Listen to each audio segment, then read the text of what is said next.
शरदचंद्रजी पवार म्हणतायत महाराष्ट्राची सत्ता माझ्या ताब्यात द्या, मी महाराष्ट्राचा चेहरा बदलवेल। मी त्यांच्या अर्ध्या विधानाशी सहमत आहे। महाराष्ट्राचा चेहरा सुधारण्याची बदलण्याची जी आवश्यकता होती ती देवेंद्रजींनी पूर्ण केलेली आहे।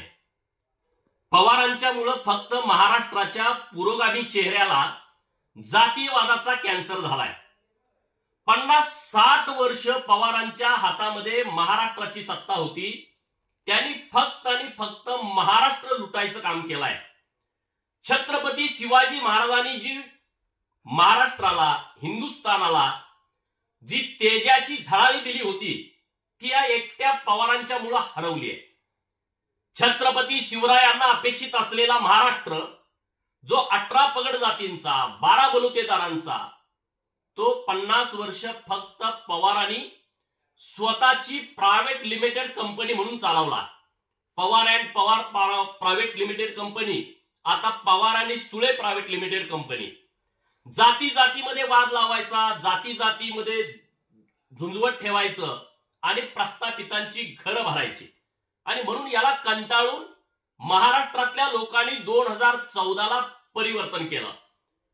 पवारांचा जो महाराष्ट्रामध्ये शासनकाळ होता तो शासनकाळ म्हणजे इतिहासाची काळी कुट्ट पानं होती। पवारांनी फक्त भ्रष्टाचार केला, जातीवाद केला, लोकांच्या मध्ये भांडणं लावली।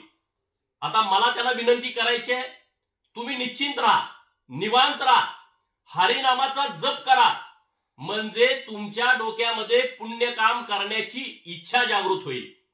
आदरणीय देवेंद्रजींनी 2014 ते 19 आणि आता एकनाथ शिंदे आणि देवेंद्र फडणवीस साहेबांनी महाराष्ट्राला देशामध्ये परकीय गुंतवणुकीमध्ये नंबर 1 ला आणलाय।